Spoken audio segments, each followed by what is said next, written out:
The iPad 8th Gen is an extremely compelling option for older iPad users. Starting at just $329 and often on sale, it can be an attractive iPad for the price, especially when the trade-in of an older iPad can bring down the price further. The Air 2 originally came out in October 2014, so it's definitely considered an older tablet. But is it worth the upgrade? Performance is a giant upgrade on the iPad 8th Gen compared to the Air 2. The iPad Air 2 uses the A8X chip, which is about 6 years old now.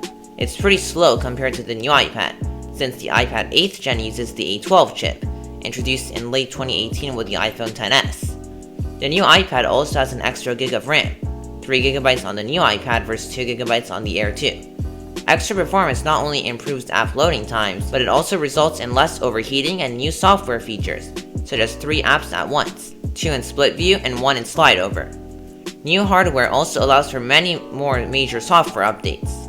The Air 2 likely won't get iPadOS 15, but the new iPad 8th Gen will probably go up to iPadOS 18 or 19. That means by not upgrading, not only are you missing out on hardware features, but you're also missing out on future iPadOS features.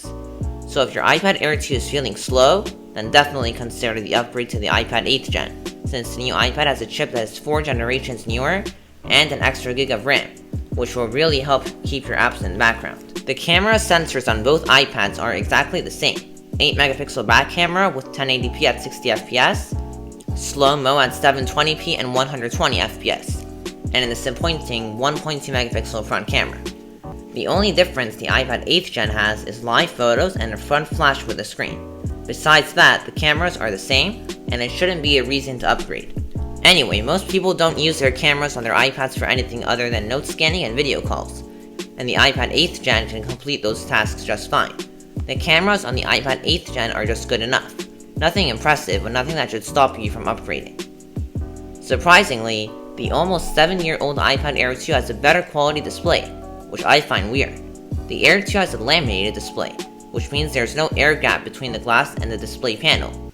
However, when the display is head-on and you're just normally looking at it, not at an angle, you don't notice the air gap that much. The more major and noticeable difference is the color difference. Blacks are way deeper on the Air 2, and colors are way more vibrant. Also, when tapping on the display, the Air 2 doesn't make the loud noise the iPad 8th Gen makes.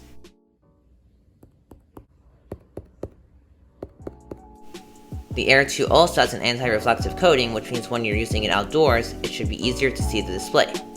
But both iPads have to be side by side to really notice the difference. After using the new iPad 8th Gen for a little bit, you do get used to it pretty quickly. On the bright side, the iPad 8th Gen has a screen larger by half an inch due to the smaller bezels. The non-laminated display does bother me when both iPads are put side to side. Not because of the air gap, but because of the difference in color quality. Colors on the iPad 8th Gen look way more washed out and less vivid, which is weird considering the Air 2 is over 6 years old. When looking at the 8th Gen alone though, the display looks fine and the extra screen real estate is nice to have for daily tasks. On the spec sheet, battery life is the same. However, since the iPad Air 2 has a worn out battery by now, you will notice way better battery life. With the new iPad 8th Gen, I'm getting over 12 hours of screen on time, which is impressive. So if you are experiencing bad battery life on your Air 2, definitely upgrade. You'll notice a big difference. Let's discuss the other aspects of these tablets. Touch ID is the same on both iPads since they both use the first generation fingerprint sensor. Therefore, you shouldn't notice a difference in Touch ID speed or accuracy. Speakers are also the same on both iPads. Both sound exactly the same since they both are 2-speaker audio systems. The iPad 8th Gen supports the Apple Pencil first generation, and it has a smart connector, which means it is compatible with a smart keyboard. If you are planning to use an Apple Pencil for drawing or anything else that requires the pencil, this will be a really nice upgrade. While the Air 2 is compatible with Bluetooth keyboards, the 8th Gen is compatible with any keyboard that uses the smart connector, such as the smart keyboard that Apple sells. The color on the iPad 8th Gen is much darker on the back. This is just personal preference, but I'm fine with that change. If you're going to use a case, this shouldn't be a big factor anyway. Also, speaking of design and aesthetics, both iPads look very similar.